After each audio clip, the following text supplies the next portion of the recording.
بسم اللہ الرحمن الرحیم۔ السلام علیکم، میں ہوں انصر بڑائی اور آپ دیکھ رہے ہیں یوٹیوب چینل کھری بات۔ ناظرین اکرام، گزشتہ رات پاکستان پیپلز پارٹی اور پاکستان مسلم لیگ نون کے مابین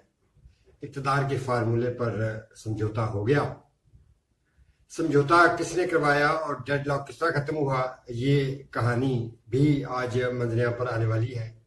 اور میں آپ کو بتاؤں گا کہ یہ زبردستی کا نکاح کس نے کروایا اور کن شرائط پر ہوا۔ لیکن ان سب تفصیلات شیئر کرنے سے قبل میری آپ سے گزارش ہے کہ اگر آپ نے ابھی تک ہمارے چینل کو سبسکرائب نہیں کیا تو برائے مہربانی سب سے پہلے سبسکرائب کا بٹن پریس کر دیجئے، کیونکہ ہمیں آپ کی سپورٹ کی شدید ضرورت ہے، اور آپ کی جو سپورٹ ہوتی ہے وہ ہمارے حوصلوں کو جلا بخشتی ہے۔ تو ناظرین اکرام، میں آج آپ کو بتاؤں گا کہ پاکستان مسلم لیگ نون اور پاکستان پیپلز پارٹی نے کے مابین جو ایک ڈیڈ لاک چلا آ رہا تھا حکومت سازی کے لیے، وہ گزشتہ روز اچانک ختم ہو گیا۔ اور کل شنید یہ تھی کہ پاکستان مسلم لیگ نون اور پاکستان پیپلز پارٹی کو یہ پیغام پہنچایا گیا تھا کہ اگر آج رات تک آپ کسی بھی نقطے پر متفق نہ ہوئے تو پھر کل یعنی 21 فروری کو کچھ بھی ہو سکتا ہے، اور اس کی ذمہ داری پھر آپ کے اوپر ہوگی۔ تو پھر دونوں جو جماعتوں کے جو قائدین ہیں انہوں نے سر جوڑے اور اپنی اپنی ٹیموں کو اکٹھا کیا اسلام آباد میں۔ آصف علی زرداری نے اپنی جو مخصوص ٹیم کی ہوئی تھی اس کو کہا کہ آج فائنل راؤنڈ ہے، اور ادھر شہباز شریف نے اپنی ٹیم کو کہا کہ آج فائنل راؤنڈ ہے اور آج کسی نہ کسی ایک نقطے پر متفق ہونا ہے۔ نقطہ کیا تھا ناظرین اکرام؟ یہ وہ سوال ہے جو ایک ابھی تک معمہ بنا ہوا تھا، مگر نقطہ یہ تھا کہ پاکستان پیپلز پارٹی کے جو سربراہ ہیں بلاول بھٹو زرداری، وہ ایک ضد پر قائم تھے کہ ہم سپورٹ تو کریں گے وزیر اعظم کی، مسلم لیگ نون کے وزیر اعظم کی سپورٹ کریں گے، مگر ہم وزارتوں کا حصہ نہیں بنیں گے۔ لیکن گزشتہ روز وہ آئے اور انہوں نے دونوں جماعتوں کو ایک ٹیبل پر بٹھا کر ایک فارمولہ طے کر دیا۔ فارمولے کے مطابق پاکستان پیپلز پارٹی نے صدر مملکت، چیئرمین سینٹ، گورنر پنجاب اور وزارت اعلیٰ بلوچستان حاصل کرنے کے لیے جو شرائط رکھی تھی وہ منوان پاکستان مسلم لیگ نون نے قبول کر لی، جبکہ پاکستان مسلم لیگ نون نے وزیر اعظم کا عہدہ، ڈپٹی چیئرمین سینٹ کا عہدہ، اسپیکر قومی اسمبلی کا عہدہ، تینوں صوبائی گورنر نامزد کرنے کے اختیار اور وفاق میں اہم وفاقی وزارتیں جو حاصل کرنی تھیں وہ قبول کی، اور دونوں سائڈ سے قبول قبول قبول کی جو صدا آئی، اور پھر دعائے خیر ہوئی، اور رات تقریباً 12 ساڑھے 12 بجے ایک ہنگامی پریس کانفرنس میں جو اقتدار کے فارمولہ جو طے ہوا ہے اس کی باقاعدہ اناؤنسمنٹ کی گئی۔ لیکن اس پریس کانفرنس میں ناظرین اکرام ایک دو تین چیزیں ایسی تھیں جو غور طلب تھیں۔ اس میں سب سے بڑی چیز یہ تھی کہ اس میں پاکستان مسلم لیگ نون کے جو سربراہ ہے میاں نواز شریف، جس کے نام سے پاکستان مسلم لیگ نون ووٹ لیتی ہے، وہ اس پریس کانفرنس میں موجود نہیں تھے، جبکہ پاکستان پیپلز پارٹی کی جانب سے سابق صدر آصف علی زرداری، ان کے صاحبزادے بلاول بھٹو زرداری اور ان کے دیگر جو T1 کے قائدین ہیں وہ موجود تھے۔ جو باڈی لینگویج تھی میاں شہباز شریف کی، وہ بھی ایک سوالیہ نشان ہے، اور جو جب بلاول بھٹو زرداری نے ان کو بطور وزیر اعظم سپورٹ کرنے کا اعلان کیا تو ان کے چہرے پر جو ایکسپریشنز ہونے چاہیے تھے وہ نہیں تھے، سپورٹ چہرہ تھا۔ اس کے بعد جب زرداری نے بات کی، وہ بھی بڑے خوبصورت انداز میں بات کی، انہوں نے کہا کہ Shehbaz Sharif my brothers and Bilawal Bhutto prince, تو بڑی خوشگوار موڈ بنانے کی کوشش کی، لیکن شہباز شریف حسب عادت جو ہے وہ سپورٹ چہرہ لیے بیٹھے رہے۔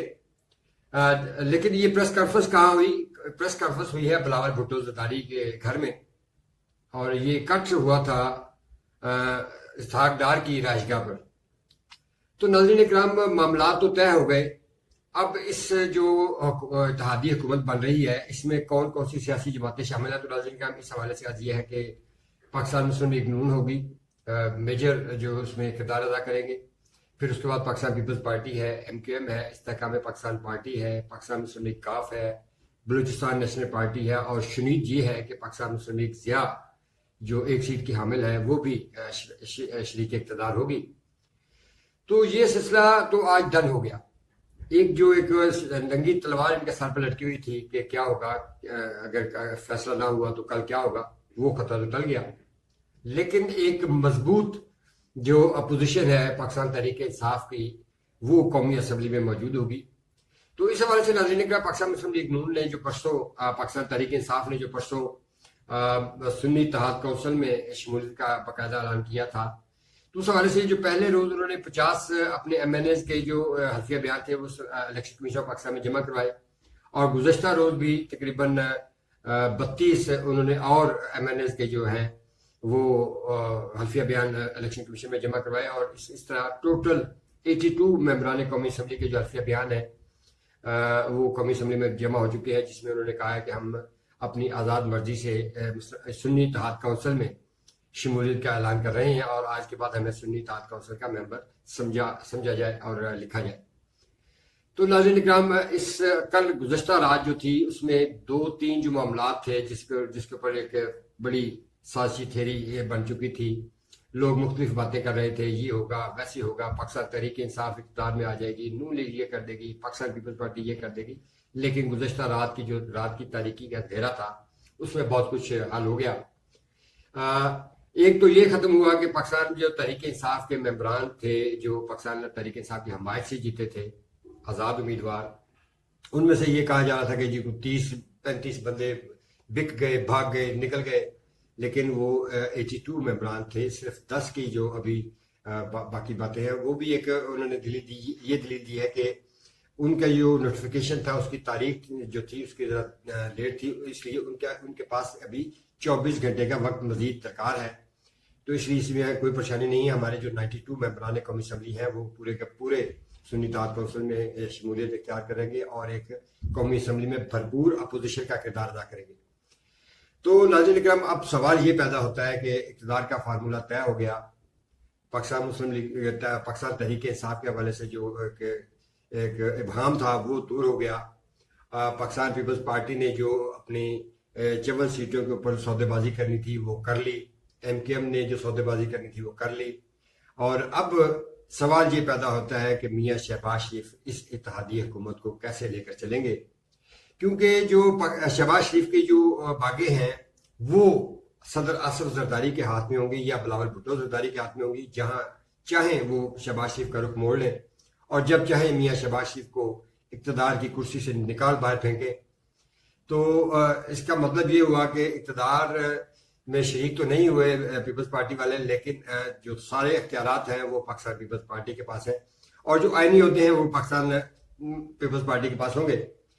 اچھا، گورنر پنجاب کا جو فیصلہ ہوا ہے کہ وہ پاکستان پیپلز پارٹی نامزد کرے گی، تو اس حوالے سے مجھے ایک خوشخبری ملی ہے. کیونکہ خوشخبری اس حوالے سے کہ جس شخصیت کا نام لیا جا رہا ہے گورنر پنجاب نامزدگی کا، وہ ایک سابق وزیر مملکت برائے امور داخلہ پاکستان پیپلز پارٹی دور کر رہے ہیں، تسنیم احمد قریشی. ابھی حال ہی میں 8 فروری کو انہوں نے ایک انتخاب لڑا ہے NA84 سرگودا سٹی سے. پاکستان پیپلز پارٹی کے ایک بڑے وفادار ساتھی ہیں اور ہر مشکل وقت میں ان کے ساتھ کھڑے رہے ہیں. اور اگر یہ فیصلہ صدر آصف زرداری صاحب کر لیتے ہیں کہ تسنیم احمد قریشی کو گورنر پنجاب نامزد کر دیتے ہیں، تو یہ ایک اچھا فیصلہ ہوگا، کیونکہ وہ ایک امن پسند ذہنیت کے مالک ہیں، اور جو وفا ہے پاکستان پیپلز پارٹی کے ساتھ اس کی بھی کوئی مثال نہیں ملتی. اگر وہ گورنر آ جاتے ہیں تو پاکستان مسلم لیگ نون اور پاکستان پیپلز پارٹی کے مابین جو ایک رشتہ ہوگا وہ بڑی مضبوط بنیادوں پر قائم رہے گا. ناظرین اکرام، میرا ولاگ آئے گا، اس میں میں جو امیر بالاج ٹیپو کے قتل کے حوالے سے کچھ ویڈیوز آپ کے ساتھ شیئر کروں گا اور کچھ ایسے حقائق آپ کے سامنے رکھوں گا کہ جو ابھی تک آپ نے کسی بھی میڈیا پر نہیں دیکھے ہوں گے. تو ناظرین اکرام، ابھی تک اتنا ہی. اگلی ویڈیو تک کے لیے اجازت چاہتا ہوں. خدا نگہبان.